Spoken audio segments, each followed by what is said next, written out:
Bien, Monsieur le Président et chers collègues, j'évoquais tout à l'heure la politique de la carotte et du bâton, mais je crois que nous y sommes. J'ai bien compris les élèves méritants, ceux qui le sont moins.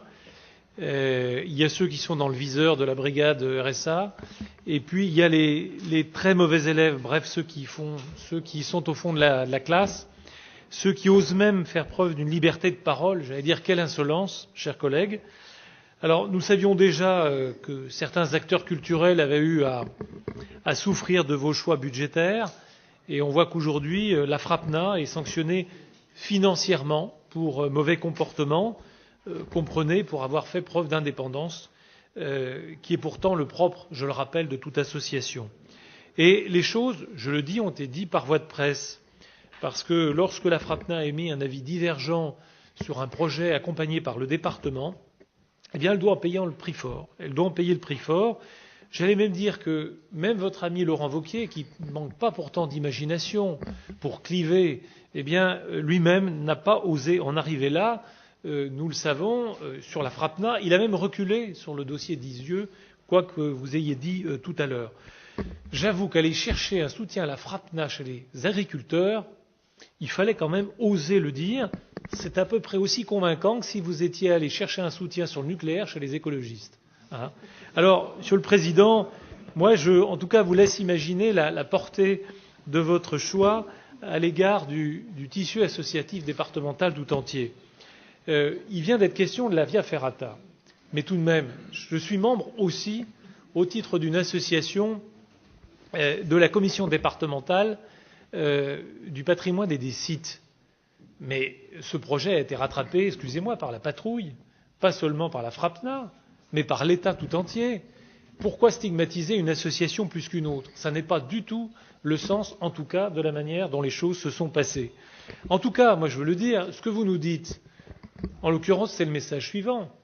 Sachez, chers amis bénévoles, que si vous franchissez la ligne jaune, eh bien, ce ne sera pas toléré et vous serez sanctionnés financièrement. C'est le message que vous leur adressez, parce que vous évoquez demain de nouvelles relations de confiance sur la question pédagogique, mais ces actions se font déjà.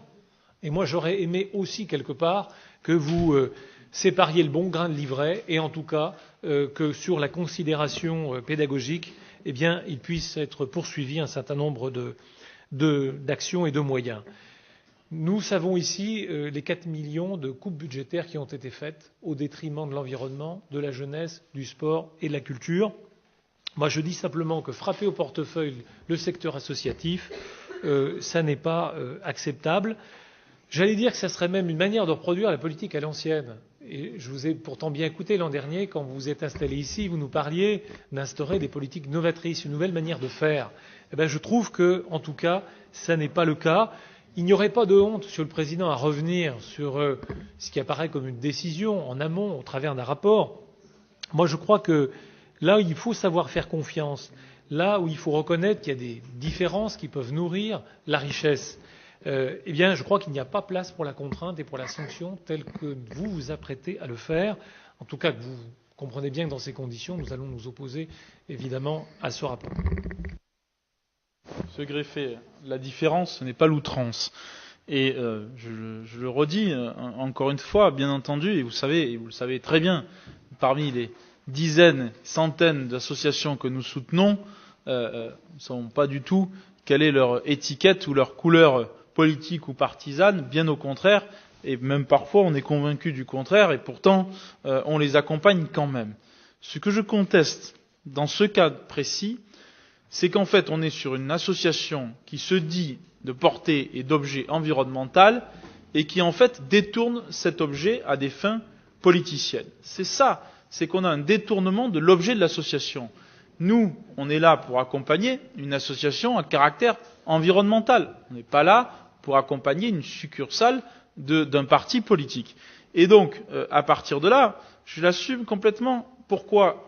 Il y a encore peu de temps dans ce département, cette même association organisait le prix du surmulot. Je ne sais pas si vous en rappelez, qui était en gros la mise à prix de la tête des élus sur telle ou telle politique.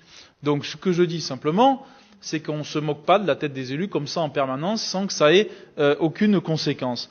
Donc, c'est pas la politique du bâton et des carottes et de la carotte et du bâton, c'est la politique du juste équilibre. C'est que quand vous faites un partenariat, quand vous faites une convention, vous êtes deux, et il faut que les deux parties prenantes, au moins, s'y retrouvent. Et si l'une des parties ne s'y retrouve pas, il n'y a plus d'intérêt à la convention. Et puis, je rappelle, il n'y a pas d'effet d'abonnement, il n'y a pas de ticket d'abonnement. Il y a des centaines d'associations à caractère environnemental qui vivent et qui existent dans notre département et qui bénéficient d'ailleurs d'aucune subvention départementale sans que ça fasse réagir personne.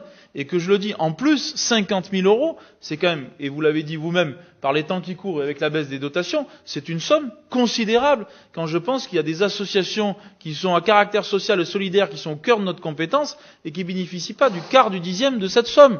Donc ce que je dis par là, c'est que oui, nous assumons effectivement cette dénonciation de convention, et vous savez, faire de la politique de manière nouvelle et autrement, c'est aussi assumer ses idées et avoir le courage d'aller jusqu'au bout.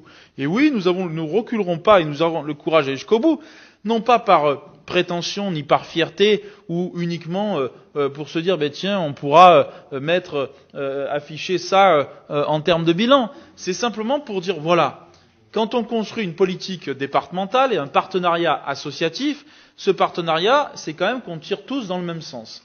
Et à un moment donné, si vous ne tirez pas dans le même sens, forcément que ça peut prêter à telle ou telle difficulté ou à tel ou tel point. Et que vous citez le dossier de Fort-l'Écluse, mais il y en aurait bien d'autres qu'on pourrait citer dans le département et qui à chaque fois et très régulièrement ont fait l'objet de ces réticences-là.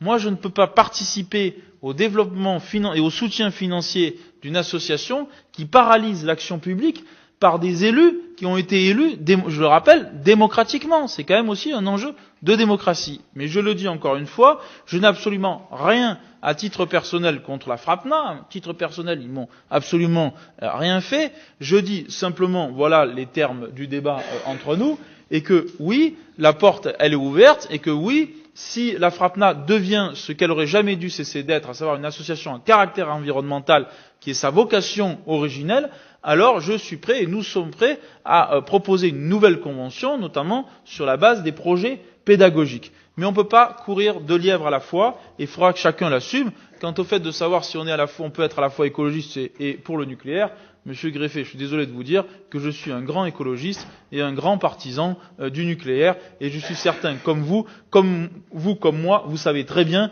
que le nucléaire est une énergie décarbonée, et que vous savez comme moi que l'économie décarbonée contribue aussi au développement harmonieux de notre politique environnementale, et que ni vous ni moi nous voulons d'une économie qui repose sur le charbon, comme nous pouvons le voir malheureusement dans d'autres pays, ce qui n'empêche pas le développement d'un mix énergétique et d'un bouquet énergétique qui peut aussi s'ouvrir sur les énergies renouvelables.